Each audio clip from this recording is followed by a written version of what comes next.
Chelsea fans, welcome back to Talking Chelsea and welcome back to a match preview. Thursday night, Chelsea host Legia Warsaw in the second leg of the Conference League quarter-finals, currently with a 3-0 advantage. Now, this should be a game that's wrapped up. The first leg, the job was done. The second leg should be a leg where we don't just sit back and defend. It should be a game that is enjoyable, that's entertaining for the fans, and which should see us through into the next stages of the Conference League. Now, in my opinion, I feel like this is a great opportunity for a lot of fringe or academy players to be getting game time. But in this video, we are going to be going over my predicted Chelsea 11 for the Legia Warsaw game, and I'd love to know your thoughts and opinions down below. And before we get into the video, make sure you leave a like and subscribe if you are a Chelsea fan who enjoys Chelsea content. We're on the road to 10k by the end of 2025. So let's get into this predicted Chelsea 11. Now, there are a few sort of bankers that we know that Enzo Marasca is going to choose within this squad. However, this may differ wildly for what Enzo Marasca picks, because I'm just going based off of my opinion and who I think deserves some time and, you know, should be rotated within this squad. Marasca's made some wild lineups in the last few games, you know, resting 3 right backs, playing 3 centre backs, and having this mismatch of rotation within the last games of Conference League and Premier League football, which has quite frankly confused a lot of Chelsea fans. But there will be a few players that we know are going to play, and we're going to start off in goal. We know it is going to be Jorgensen, and I'm more than happy with that. The less time I see Sanchez, the better, in my personal opinion. Still not a fan of Sanchez. I know that he's been, you know, in the media at the moment because of you know, the whole fans and being forced to kick long and Marasca blaming the environment and whatnot. But regardless of all that, he has had some good performances this season. That's, you know, non-disputable.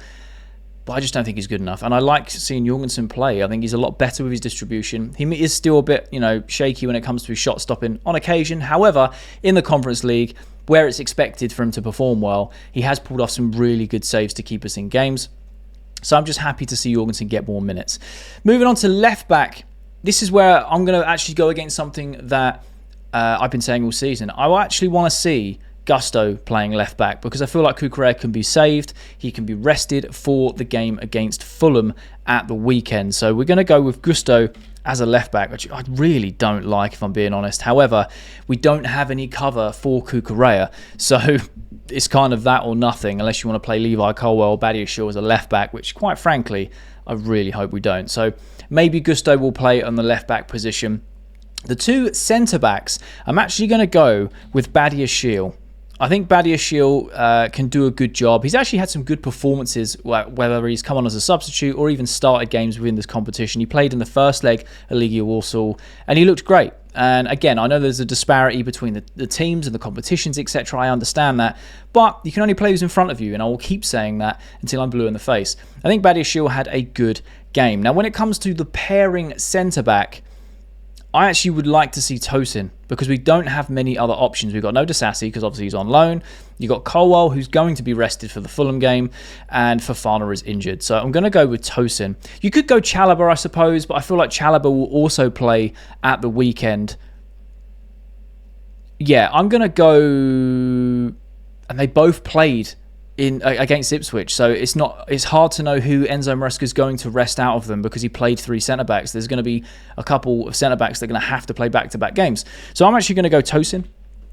I know that pairing is rather slow in terms of pace, but rather solid in terms of aerial threat, and, you know, can play with the ball at their feet. So I don't see Legia Warsaw, they're going to have to attack us. They're 3-0 down, but I feel like, you know, being at home, you know, and the draw pretty much done, we can kind of just control the game like we did at their place, and just, you know, no pressure, no silly mistakes. Going right back, I'm going with Josh Ashimpong. He needs minutes. He needs minutes. Ashimpong, there we go. He needs minutes. This guy's class. I love seeing him play. You know, he played in the first league. He was just world class, mate. He's such a good player for 18 years of age. Unreal talent, and I want him to get more minutes, and this would be the perfect type of game where he can play a full 90 and showcase what he's got again. Enzo Marasca has been very public about how much he loves Josh Ashimpong, and this is a perfect opportunity for him to get another full 90 under his belt.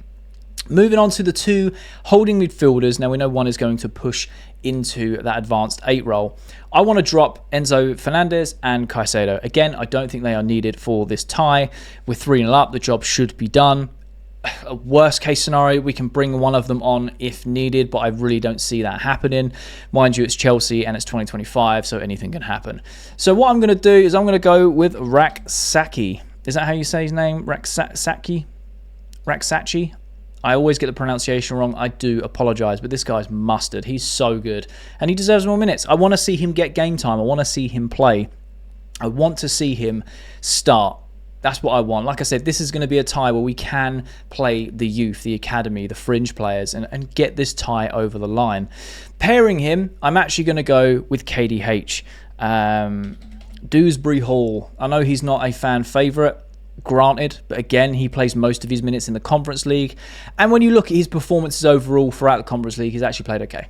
He scored the winner against Copenhagen. Great bit of play, individual play.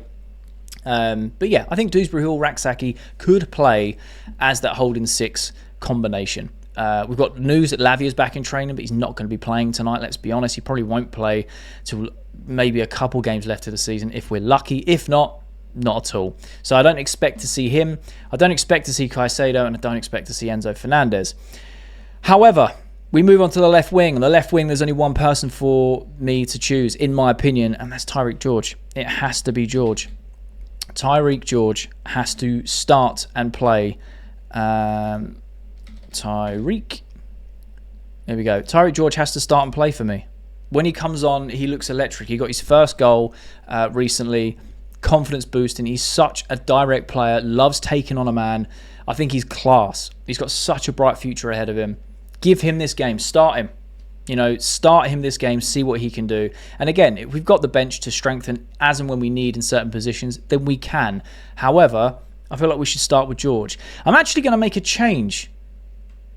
To this. In the holding midfield role, I'm not going to have Dewsbury Hall there. Instead, I'm actually going to play Amugu, the guy that we've recently just signed out on lineup builder. He hasn't been updated to play for Chelsea yet. So we're going to go with Amugu. Amugu, Raksaki as the defensive midfielders, and Dewsbury Hall as that 10. It slipped my mind that we had Amugu. He did play a little bit in the first leg, and he only got 10 minutes. It'd be nice to see him get some more minutes, especially as we're starting this game with a 3-0 cushion. So I feel like that could, it's a severely weakened side in comparison to who we would normally play. However, I feel like this is such a good side for experience and minutes, especially for the youngsters. So George on the left, Dewsbury Hall was that 10, Raksaki and Amugu as them holding sixes. Obviously, we know one pushes forward. That'd probably be Amugu out of the two. And then on the right-hand side, have a bit of a toss-up. Do you start Sancho on the right-hand side? Do you start Noni Madueke? Do you rest him for Fulham? Do you play Pedro Neto or rest him? Sancho has played a lot of minutes. Neto is also, and so is Noni Madueke. It's hard to know who Marasca is going to drop, but I feel like we are going to have someone along the lines of, possibly Sancho, because I can't even spell Sancho, purely because I feel like Noni Madueke will be rested to be, fully fit for the Fulham game. He may get some minutes if we need to. And Pedro Neto typically doesn't play 2 games in a week. So again, he could potentially be dropped as well. Now, when it comes to the number 9, this would be a perfect game for someone like Mark Guiu. Let's be honest. It would be perfect for Mark Guiu. However, I've not heard anything. Not seen that he's in the squad. Not seen that he's still fit and training and ready. I would like to see Medeka, I think that's how you pronounce his name, play. He's not actually on lineup builder. I'd like to see him get some minutes. Potentially, he might come on a little later in the game. So, for the purpose of keeping some experience and some first teamers in, I'm going to go with Jackson, purely because I feel like he just needs a confidence boost. He needs to get on the score sheet. It'd be really nice for him to either get an assist or get on the score sheet since coming back from injury. We know what he brings to the team in terms of work rate and things like that, but we want to see Jackson putting the ball in the net, and I feel like this could be a perfect opportunity for him to do that from the get-go. Again, if Mark Guiu was fit, this would be an amazing opportunity for him to get a full 90 and even just a big chunk of the game and showcase what he can do and how he's developing. Unfortunately, like I said, I've not heard anything since. Don't even know if he's currently fit or still recovering from injury. So this lineup, now looking at it as a whole, is a bit wild, I'm not going to lie. And I don't think this is going to happen with Enzo Marasca. However, this is who I would choose in a game like this where tie's pretty much done and dusted, and it's an opportunity to give the youth a chance. So that's my predicted Chelsea 11 to face Legia Warsaw at Stamford Bridge in the second leg of the Conference League quarter-final. Do you agree with my lineup or do you disagree? Would you play different players in different positions? Let me know your thoughts and opinions down below in the comment section. I love having a conversation with you guys. And if you have watched this video all the way to the end, you are a real one. But there'll also be a thumbnail that pops up on the screen. So if you are a Chelsea fan who enjoys Chelsea content, make sure you click that thumbnail because I'll enjoy that video too.